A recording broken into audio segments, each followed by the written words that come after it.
2021년 3월에 전해진 충격 보도.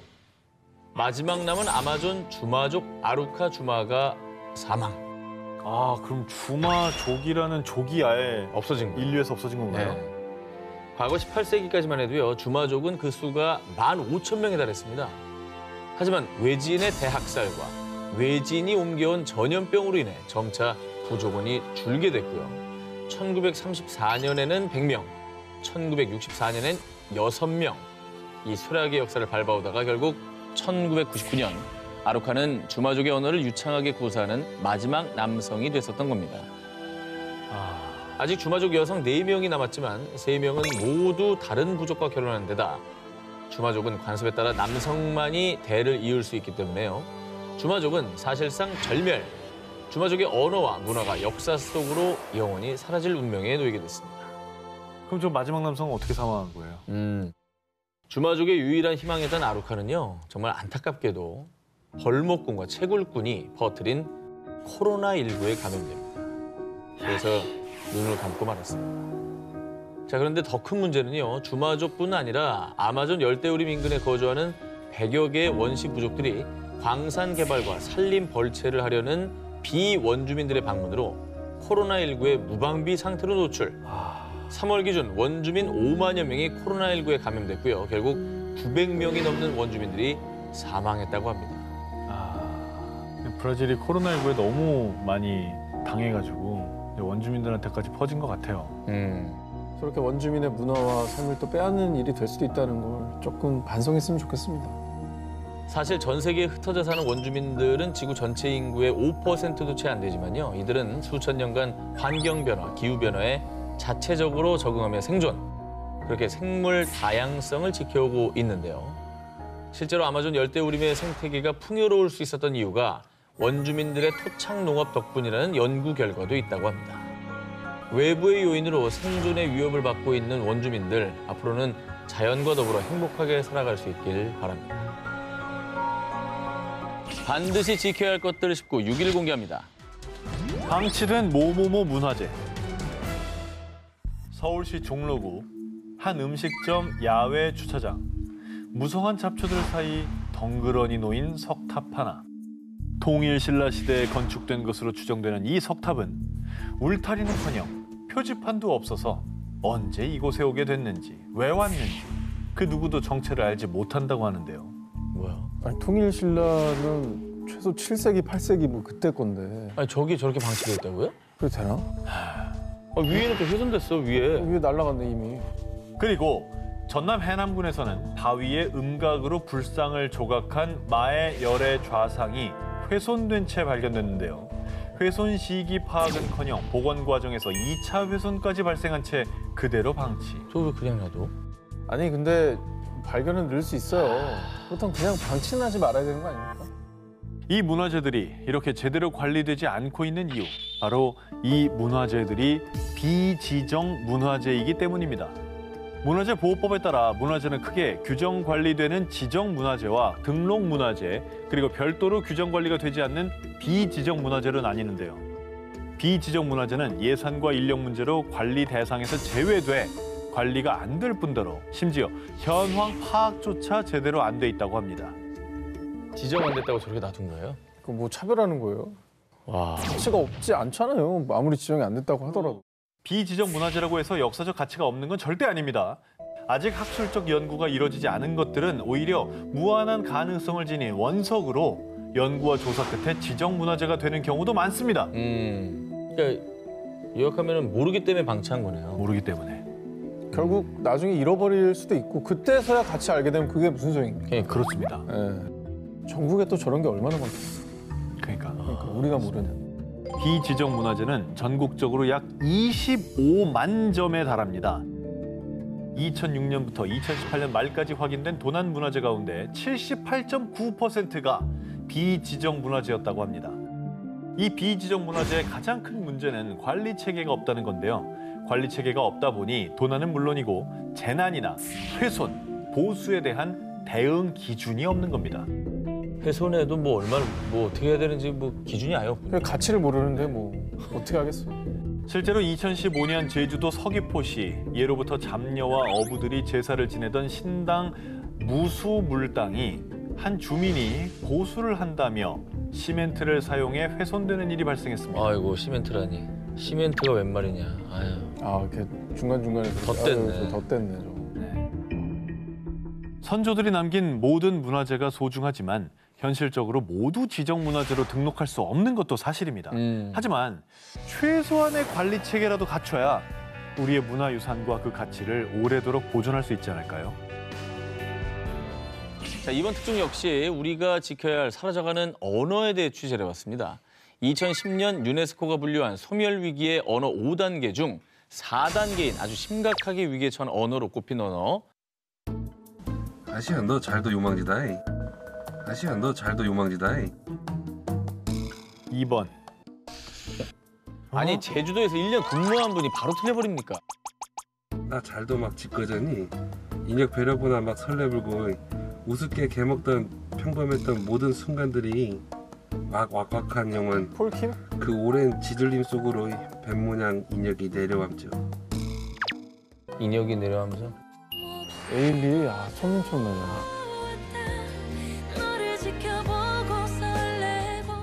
자, 이제 같은 한국말이지만 정말 이국적이죠. 제주어는 진짜 그래요. 예. 제가 좀 배웠었겠다니까요, 정말로. 근데 배웠는데 뭐 맞힌 게 네. 뭡니까? 저는 뭐 너무 어려워요. 근데 사실 제주어는요. 제주 사람들의 문화와 역사를 담고 있어 보존 가치가 높을 뿐 아니라 현재는 사용되지 않는 아래야, 반치음 등 훈민정음 창제 당시 있었던 중세 국어와 발음을 보존하고 있어서요. 한국어의 원형과 한글의 제작 원리를 알 수 있기 때문에 역사적으로나 언어학적으로나 반드시 지켜야 할 언어입니다. 하지만 대중매체 발달과 1980년대 표준어 교육과 보급 등의 이유로 실생활에서 제주어 사용이 줄어들었고요. 그 결과 현재 제대로 된 제주어는 주로 고령층만이 구사, 제주어는 사멸 위기에 처해 있습니다. 그래서 제주도에서는요, 2007년 제주어 보전 및 육성 조례를 제정했고요. 제주어 종합상담실에서 운영하는 들어봅서 전화를 통해 제주어를 전파하고 있습니다. 자, 그리고 제주어 말하기 대회, 제주어 문학상을 비롯해 제주어 뉴스와 드라마, 제주특별자치도의회 서가양 버스 중공영제 비용을 줄이는 대책을 마련하랜 제주도 신디 고른생이오다. 제주어를 지키기 위한 많은 노력들이 이어지고 있습니다. 이게 사실 언어라는 게 대세가 딱 밀려 들어오면 이게 생명력을 잃고 사라지기가 마련이거든요. 안 쓰면 사라지지 않습니다. 왜냐면 그분들도 이제 대세에 따를 수밖에 없기 때문에 이게 좀 안타까운 일이죠. 자, 그런데요, 제주어뿐 아니라 생각보다 많은 언어들이 사멸 위기에 처해 있습니다. 유네스코에 따르면 1세기 동안 지구상에서 200여 개의 언어가 사라졌고요. 인도의 코로어, 홍콩의 파투어, 나이지리아의 아야어 등 약 2,500개의 언어가 사라질 위기에 처해 있다고 합니다.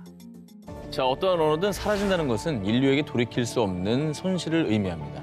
뒤늦게 잃고 후회하지 않도록 문딱 지켜내야겠습니다.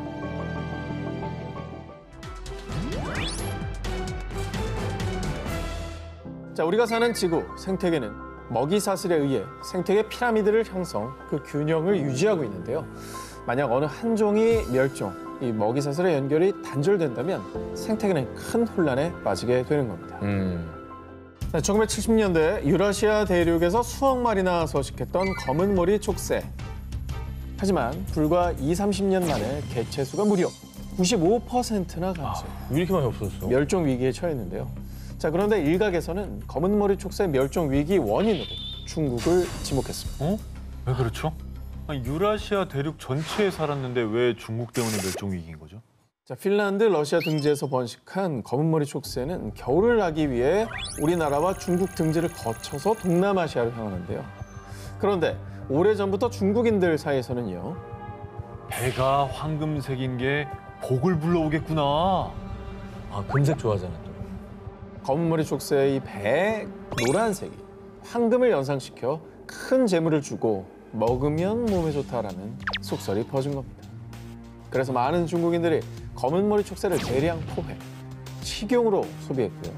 뿐만 아니라 이 검은머리 촉새를 집에 두면 복이 온다고 믿어서 새를 잡아 박제, 장식품으로 판매하기도 했습니다. 그래서 중국 정부는 1997년 검은머리 촉새 식품 거래를 금지시켰는데요. 하지만 이미 고급 요리가 된 검은머리 족새에 대한 수요는 줄지 않았고 여전히 밀렵이 성행. 2004년엔 광둥성 싼수의 한 시장에서만 하루에 무려 10,000마리가 거래되었다. 그냥 단순히 먹기 위한 사냥이 아니라 이제 사실 근거가 있는 점인지 모르는 그 속설 때문에 새를 대량으로 포획하고 또 박제까지 한다고 하니까 그래서 멸종위기에 처한 거군요. 야, 이거는 정말 학살이다, 학살. 그또 새가 멸종되고 이런 사태가 반복되면 생태계 균형도 당연히 무너지는 거고 그러면 결국 우리 인간도 위협받게 되는 거죠. 그죠. 반드시 지켜야 할 것들 19 1위 후보 헤드라인을 공개해 주세요.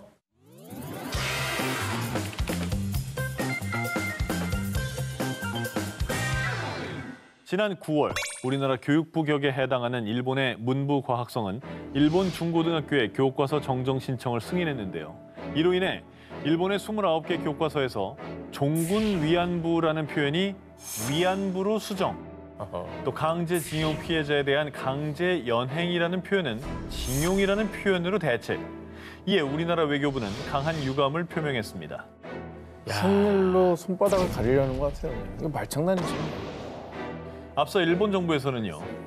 정군 위안부라는 말에는 군에 의해 강제로 연행됐다는 뜻이 담겨 있어 오해를 부를 우려가 있다. 일본 정부가 사용하려는 위안부란 단어에는 일본군의 강압 없이 자발적으로 성매매를 한 여성들이라는 인식이 내포된 건데요. 징용이란 표현 역시 일본의 강제성을 희석시키려는 의도로요. 즉, 일본군 위안부, 강제징용 피해자에 대한 국가 책임을 부정하기 위한 조치인 겁니다. 에휴, 자발적이라니. 진짜 니네 입장에서는 그렇게 같겠니, 자발적으로. 1993년 8월 4일 일본 정부는 고노 담화를 발표.